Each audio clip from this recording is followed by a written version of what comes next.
السلام علیکم ورحمۃ اللہ وبرکاتہ۔ محترم سامعین کرام، آج ہم آپ کے سامنے ایک سوال لے کر حاضر ہیں، اور وہ سوال ہے کہ یزید کے بارے میں ہمیں کیا عقیدہ رکھنا چاہیے، یزید کے بارے میں ہمیں کیا رائے رکھنی چاہیے۔ جو ہی اسلامی سال کی شروعات ہوتی ہے، اچھے اور نیک کاموں کے بجائے گالی گلوچ، نفرت، تعصب اور فتویٰ بازی سے ہمارا سال شروع ہوتا ہے، اور اس کی وجہ اور سبب جو ہے وہ ہے یزید کی ذات۔ اس معاملے میں آج ہم بات کریں گے۔ مسلمانوں کے ہاں 3 نقطہ نظر یزید کے بارے میں پائے جاتے ہیں۔ نمبر 1 نقطہ یہ ہے، نمبر 1 کچھ لوگوں مسلمانوں کی اکثریت کا یعنی نظریہ اور عقیدہ یہ ہے یزید کے بارے میں، وہ یہ کہ عام طور پر یزید کو سانحہ کربلا کے واقعہ، اور اسی طریقے سے سانحہ حرا کے واقعہ اور مکہ مکرمہ پر حملے کا مجرم قرار دے کر یزید پر لعن طعن کی جاتی ہے۔ بعض لوگ اسے اسلام دشمن، کافر، منافق، فاسق و فاجر کے لقب سے یاد کرتے ہیں۔ ہمارے دور میں بہت سے لوگوں کا یہی خیال ہے، یہی عقیدہ ہے اس کے بارے میں۔ یہ حضرات بالعموم تمام تاریخی روایتوں کو نین و عن کسی یعنی کانٹ چھانٹ کرنے کے بغیر، چیزوں کو دیکھے بغیر صحیح ہے روایات یا نہیں، ان کو دیکھے بغیر تمام تاریخی روایتوں کو نین و عن قبول کر کے یزید پر لعنت کرتے ہیں۔ اس نقطۂ نظر پر سوال یہ پیدا ہوتا ہے کہ اگر ایسا ہی تھا تو پھر یزید کے دور میں موجود جلیل القدر صحابہ کرام، خاص کر عبداللہ بن عباس رضی اللہ عنہ اور عبداللہ بن عمر رضی اللہ عنہ، ان جلیل القدر صحابہ نے اس کے خلاف کوئی تحریک پیدا کیوں نہیں کی، اور ان حضرات نے حضرت حسین اور ابن زبیر رضی اللہ عنہ کا ساتھ کیوں نہیں دیا۔ اسی طریقے سے مسلمانوں کا ایک اور گروہ ہے، ایک جماعت ہے، وہ اگرچہ اقلیتی گروہ ہے، ان کی تعداد کم ہی ہے، ان کا خیال یہ ہے، ان کا عقیدہ یزید کے بارے میں یہ ہے کہ یزید ایک جلیل القدر تابعی تھا۔ وہ اس کے نام کے ساتھ رحمت اللہ علیہ بلکہ بعض اوقات رضی اللہ عنہ بھی لگا دیتے ہیں۔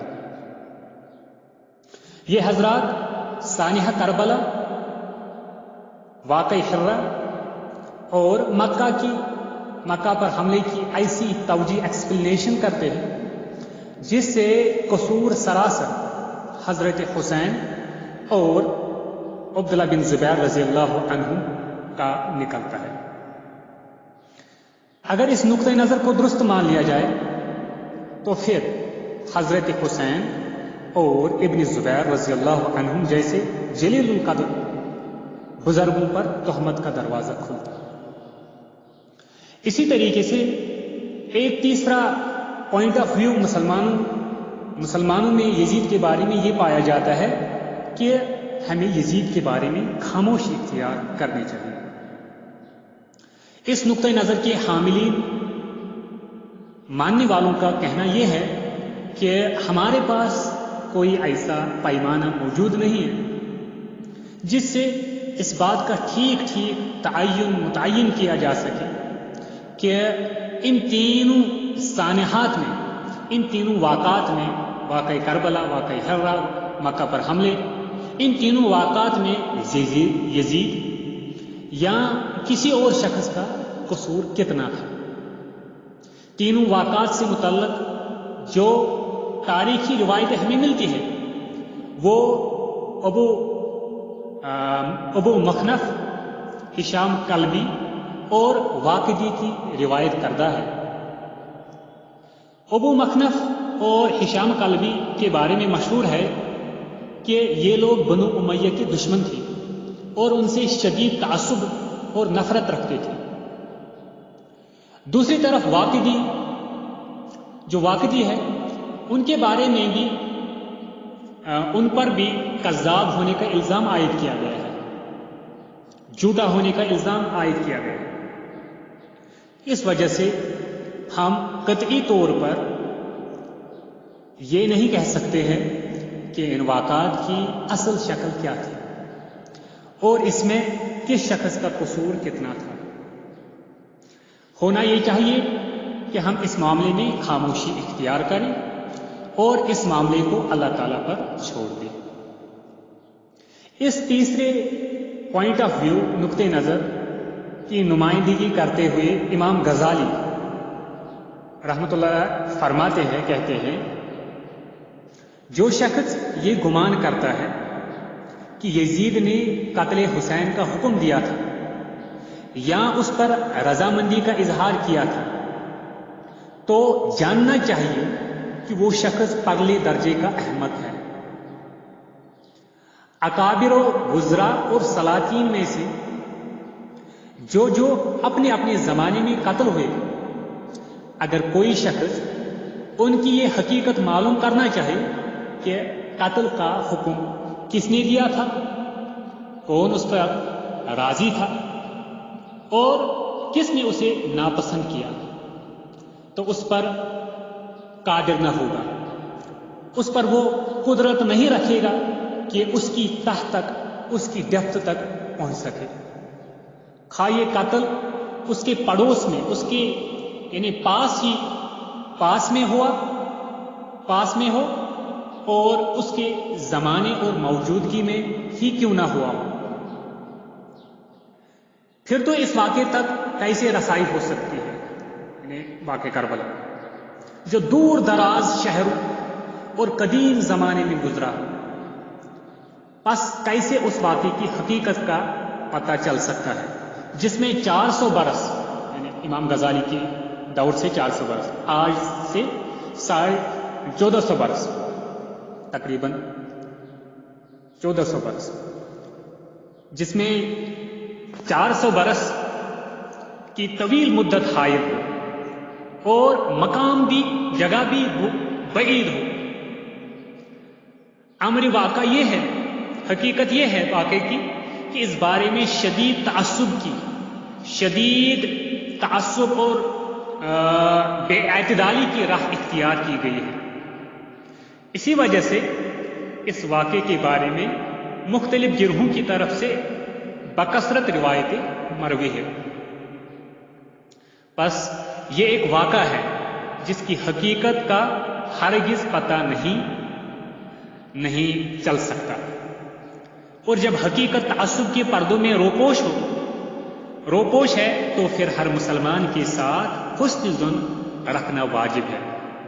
جہاں حسن ظن کے قرائن دلائل ممکن ہو. امام غزالی فرماتے ہیں. تو امام غزالی کی یہ جو دلائل ہے اس درجے میں مضبوط ہے کہ ہمیں ہر تاریخی شخصیت کے بارے میں یہی رویہ رکھنا چاہیے.